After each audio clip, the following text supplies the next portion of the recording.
राजस्थान विश्वविद्यालय लगातार चर्चाओं में रहता है, कई सारे कीर्तिमान स्थापित कर चुका है। राजस्थान विश्वविद्यालय परिसर में आप आते हैं तो यहाँ पर तमाम चीज़ें दिखती हैं। विश्वविद्यालय में क्या हो रहा है, अच्छा क्या बुरा, तमाम चीज़ों का असर पड़ता है सीधा सीधा कुलपति के ऊपर। हमारे साथ मौजूद हैं राजीव जैन जी, जो यहाँ के वाइस चांसलर हैं, जिनसे समझते हैं कि आखिर वाकई में राजस्थान विश्वविद्यालय कहाँ जा रहा है। सर, बहुत बहुत स्वागत है एबीपी लाइव पर आपको। धन्यवाद आपका। आपने बहुत अच्छे तरीके से बात को रखी है। मैं भी यहाँ पर आपके को ही ये जोड़ते हुए बात रखना चाहता हूँ। हम सभी जानते हैं कि राजस्थान का सबसे बड़ा विश्वविद्यालय और प्राचीन विश्वविद्यालय है, और इतने छात्र 28,000 छात्र जो कि क्या कहते हैं यहाँ इस कैंपस में पढ़ते हैं, इस विश्वविद्यालय में रेगुलर कॉन्स्टिट्यूएंट कॉलेजेस में है, और साथ में 6 लाख बच्चे कुल मिलाकर के एफिलेटेड कॉलेजेस के अंतर्गत हैं। मैं इस गरिमापूर्ण विश्वविद्यालय का वाइस चांसलर होने के नाते मैं ये बताना चाहता हूँ कि मेरे आने के बाद हमने बहुत जो कई वर्षों से यहाँ पर प्रमोशंस अटके हुए थे, रुके हुए थे, उनको मैंने टेकअप किया। क्योंकि शिक्षा के मंदिर में सबसे पहले शिक्षक साथी अच्छे होने चाहिए, उनमें एक भावना ऐसी नहीं होनी चाहिए कि हमारे प्रमोशंस रुके हुए हैं। तो हमने आते से आपको मैं संज्ञान में लाना चाहता हूँ, 105 प्रोफेसर्स को हमने प्रमोशन दिया, और बाकी जितने भी जो हमारे टीचर्स हैं उनका सीएस का सारा प्रोग्राम कंप्लीट किया यहाँ पर। इसी तरह से शैक्षणिक के अलावा अशैक्षणिक जो कर्मचारी हैं उनके जितने प्रमोशंस हैं वो यहाँ पर किए। पिछले दिनों जब मैं यहाँ पर आया तो यहाँ पर आप सही कह रहे हैं, कई सारे लोग आपके वीसी कार्यालय और वीसी आपके आवास के बाहर भी धरना दे रहे थे, उनकी मांगें मानी गई, बाद में चीज़ें ठीक हुई। विश्वविद्यालय इसलिए चर्चा में आ जाता है क्योंकि यहाँ विधानसभा का चुनाव होने वाला है, यहाँ पर सीएम साहब के खूब दौरे होते हैं। कैसे कर पाते हैं चीज़ों को आप पढ़ाई के साथ साथ? देखिए, आपने बिल्कुल सही कहा कि इस प्रदेश में इसी साल चुनाव है, और संभवतः यदि चुनाव हर वर्ष होते हैं, इसलिए शायद छात्रों का चुनाव भी हो, पर ये सारा डोमेन सरकार का है, मुझे इसके ऊपर कुछ नहीं कहना है। परंतु छात्र हैं तो छात्र राजनीति भी होती है, ये एक उनकी भी एक क्या कहते हैं दिशा, यहाँ से ही पुराने कई उदाहरण हैं जिसमें ये सब तय हुआ है। परंतु एक शिक्षा का माहौल अच्छा बना रहे, उसके लिए देखिए हमने इस वर्ष, वैसे तो कई वर्षों से ये काम होता आ रहा है, हमने समय पे परीक्षाएं कराई, समय पे हमने क्या कहते हैं परिणाम दिए, और हमने 31 जुलाई तक मैक्सिमम यहाँ के जो एडमिशन्स हैं वो कंप्लीट कर लिए हैं। कुछ सेमेस्टर्स की परीक्षाएं चल रही है। हम कुल मिलाकर के इस शैक्षणिक सत्र को, चूँकि कोरोना की वजह से जो 2 साल में जो थोड़ा बहुत जो अंतर आया था, जो थोड़ा डिले हुआ था, उसको कंडोन करते हुए और हमने उसको समय पे लाने की कोशिश की। सर, विश्वविद्यालय का नाम आता है, सबसे पहले चर्चा होती शैक्षणिक सत्र सही से चल रहा है, टाइम पे चल रहा है या डिले है। जी।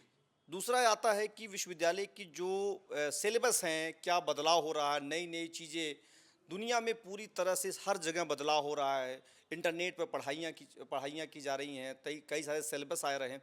ऐसे में क्या आप अपना जो सिलेबस है यहाँ का पूरा टाइमली पूरा कर पा रहे हैं?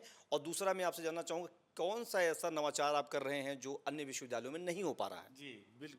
आप और हम सभी जानते हैं कि भारतवर्ष में नई शिक्षा नीति आई है, और हम राजस्थान के पहले विश्वविद्यालय हैं जिन्होंने नई शिक्षा नीति को इसी जुलाई से हमने अपने बॉडीज़ में निर्णय करके और लागू कर दिया है। हमने इस साल का जो सत्र है उसके अंतर्गत हमने यहाँ पर नई शिक्षा नीति के अंतर्गत अंडर ग्रेजुएट में भी सेमेस्टर स्कीम को लागू किया है, और उसके लिए सारे पाठ्यक्रम हमने क्या कहते हैं नए बनाए हैं। और इस रूप में आप बताइए कि क्या कहते हैं हम नई शिक्षा नीति में आगे चल रहे हैं। दूसरी बात मैं ये कहना चाहूँगा, 1 जुलाई की ही बात ले लीजिए, जैसे उस दिन पहला दिन था छुट्टियों के बाद में, 2 महीने की छुट्टियों के बाद में। वैसे तो खैर हमारे विश्वविद्यालय के सारे शिक्षक साथी, सारे क्या कहते हैं जितने भी प्रैक्टिकल एग्ज़ाम हो, चाहे क्या कहते हैं एग्ज़ामिनेशन, उसमें लगे हुए थे। फिर भी 1 तारीख को मैंने पूरी यूनिवर्सिटी में राउंड लिया, और वहाँ जाकर के सभी डिपार्टमेंट में वहाँ के ये देखा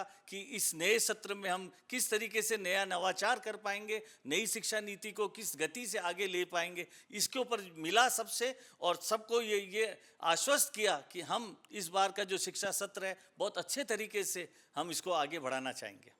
स्कॉलरशिप को लेकर के खूब चर्चा होती है। विश्वविद्यालय हम लोग जब पढ़ाई करते थे तो होता था स्कॉलरशिप मिल जाए बेहतर तरीके से, सरकार का जो सहयोग है जो उच्च शिक्षा में, वो बड़ा अच्छा लगता था। क्या वो चीज़ें यहाँ पर हो पा रही हैं टाइमली? बच्चों को जो स्कॉलरशिप मिलती थी, जो सुविधाएं थी, वो हो पा रही हैं? सरकारों से जो सुविधाएं होनी चाहिए वो आपको उपलब्ध हो पा रही हैं? देखिए, सरकार से जो भी छात्रवृत्तियां, स्कॉलरशिप, देश की बड़ी फंडिंग एजेंसीज के माध्यम से, डीएसटी, सिस्ट, सबसे रूसा के अंतर्गत हमको बहुत बड़ी बड़ी ग्रांट्स यहाँ पर राजस्थान विश्वविद्यालय को मिल रही है। मैं यहाँ पर आपकी जानकारी में लाना चाहूँगा, राजस्थान सरकार ने एक राजीव गांधी स्कॉलरशिप के नाम से फॉरेन स्टडीज़ के रूप में यहाँ से क्या कहते हैं बच्चों को प्रमोट करने के लिए, पहले 100 बच्चों की थी, अब उसको 200 कर दिया है। ये एक डिफरेंट वो सरकार का एंगल है जिसके अंतर्गत ये सारी कार्रवाइयाँ की जा रही हैं। हम ये बताना चाह रहे हैं कि हमारे यहाँ से जो विद्यार्थी पोस्ट ग्रेजुएट करके बाहर निकल रहे हैं, उनका आरपीएससी, आईएएस, आरपीएस, इन सब बॉडीज़ में लगातार क्या कहते हैं बच्चों का सिलेक्शन हो रहा है। और यहाँ के बच्चे बहुत प्रतिभा रखते हैं और बहुत तेज़ी से आगे बढ़ रहे हैं। उनका पूरा एक विकास के लिए विश्वविद्यालय के जो सारे टीचर्स हैं और हमारा पूरा शिक्षक समुदाय है, वो हम उनको क्या कहते हैं मार्गदर्शन दे रहे हैं। यहाँ एक एटीपीसी सेंटर है जिसके अंतर्गत आरएएस, आईएएस, आईपीएस सब की ट्रेनिंग का यहाँ पर से 1964 से ये कार्य चल रहा है। तो हम सर्वांगीण विकास करने के लिए जितनी टेक्नोलॉजी का यूज़ है वो बेहतर रूप में यहाँ कर रहे हैं। हमने उसके लिए आपको मैं यहाँ एक संज्ञान में लाना चाहता हूँ। एक कोर्स चलता है जिसे हम सेंटर फॉर कन्वर्जिंग टेक्नोलॉजी कहते हैं, वो यहाँ पर चल रहा है। यहाँ पीजीडीसीए और एमबीए, मतलब विभिन्न प्रकार के कोर्सों के अलावा कुछ ऐसे टेक्नोलॉजी बेस्ड कोर्सेज भी हैं। और जिसमें जैसा आज सारी दुनिया में बात एआई की करते हैं, मशीन डेटा लर्निंग की बात करते हैं, उन सब पे फोकस है, डेटा एनालिसिस पे है। तो सारे प्रोग्राम में, सब चीज़ों में, नई शिक्षा नीति में जो हमने क्या कहते हैं कार्यक्रमों में सारा एकेडमिक टच दिया है। और हम ये सोचते हैं आने वाले समय में इसके सुखद परिणाम सामने आएंगे। एक आपसे आखिरी सवाल करूंगा। एक तरफ आप सोशियोलॉजी में पेरेंट टीचर मीटिंग करते हैं, दूसरी तरफ एआई है, आर्टिफिशियल इंटेलिजेंस है। कहा जा रहा है कि अस्पताल में ऑपरेशंस ये करेगा, हमारे यहाँ मीडिया में बहुत सारे काम करेगा। विश्वविद्यालय में कैसे उपयोग कर पा रहे हैं चीज़ों को? देखिए, आपने बहुत अच्छी बात की। पहले तो आपने इस बात को सराहा कि सराहा कि क्या कहते हैं यूनिवर्सिटी लेवल पर पेरेंट टीचर मीट हुई। मैं इसके अलावा एक बात और कहना चाहता हूँ कि जब 1985 में देश में कंप्यूटर आया तो चारों तरफ ये चर्चा फैल गई कि बैंकों में तो ये होने लगा कि क्या कहते हैं 10 में से 9 लोग नौकरी से निकाल दिए जाएंगे, केवल कंप्यूटर तो 10 लोगों का, एक कंप्यूटर 10 लोगों का काम करेगा। और वही स्थिति अब आप देखिए कि आज कैसी बदलाव आया है कि कंप्यूटर के बिना जीवन नहीं है। ठीक इसी प्रकार से एआई को अपन एआई को लेके देखें। एआई की स्थिति ये हो गई, पहले हम ये समझते थे आर्टिफिशियल इंटेलिजेंस का मतलब सुबह उठेंगे हमको ये दिशा मिलेगी कि कॉफ़ी मशीन अपने आप स्टार्ट हो जाएगी, हमारे मेल्स अपने आप स्टार्ट हो जाएंगे। आज की तारीख में एआई का प्रयोग किस लेवल पर हो गया है, हम उसको हम ये चारों तरफ देख रहे हैं। और हम इसके ऊपर ये बात भी आने लगी है कि एआई से क्या मानव का विकास रुकेगा, मानव की आवश्यकता कम होगी। मैं ये एक प्रकार का चैलेंज कई अखबारों में सब तरफ क्या कहते हैं देखने को मिलता है, परंतु ये बिल्कुल गलत है। टेक्नोलॉजी अपनी जगह है और व्यक्ति का अपना विकास अपनी जगह है, परंतु इस बड़ी जनसंख्या के अंतर्गत हम किस प्रकार से इसको चीज़ों को देखते हैं, आने वाले समय में टेक्नोलॉजी किस प्रकार से आगे बढ़ेगी, और जो बढ़ रही है उसके आत्मसात तो करके चलना ही पड़ेगा हमको। हर जगह एक चर्चा होती है कि स्टाफ को एनर्जी देना है, आपको एनर्जी लेना है, सुबह उठना है, शाम को जल्दी सोना है। विश्वविद्यालय है, यहाँ पर सारे बच्चे जो हैं वयस्क हैं, वो अलग अलग तरीके के पीएचडी वाले हैं जी। कैसे चीज़ों को मैनेज कर पाते हैं? आपके पास अलग अलग तरीके के छात्र हैं, अलग अलग तरह की चुनौतियाँ हैं, यहाँ पर कैसे मैनेज कर पाते हैं? सुबह की टाइमिंग, शाम की टाइमिंग, कैसे मैनेज होती चीज़ें आपकी? देखिए, मेरा तो जो सरकारी निवास है वो विश्वविद्यालय कैंपस के अंतर्गत ही है। और हम तो छात्रों से, और दूसरा बताऊं यहाँ पर टीचिंग नॉन टीचिंग के लिए बहुत सारे हाउसेस भी हैं, हाउस भी क्या कहते हैं बना रखे हैं, तो हमारा उनसे मिलना जुलना रहता है। और विश्वविद्यालय बहुत वाइब्रेंट है, इतने सेमिनार कॉन्फ्रेंसेस, और हम तो बराबर मोटिवेट करता रहता हूँ कि खूब एकेडमिक एक्टिविटी। मैं आपको बताना चाहता हूँ, अभी कल ही एक क्या कहते हैं म्यूज़िक पे और अभी अभी आपने जो बात की टेक्नोलॉजी की, तो म्यूजिक डिपार्टमेंट और क्या कहते हैं फिजिक्स डिपार्टमेंट ने मिल करके एक अच्छी सेमिनार का आयोजन किया, और जिसका कि क्या कहते हैं, जिसमें चार चार पद्मश्री अवार्डीज को उसके अंतर्गत बुलाया गया।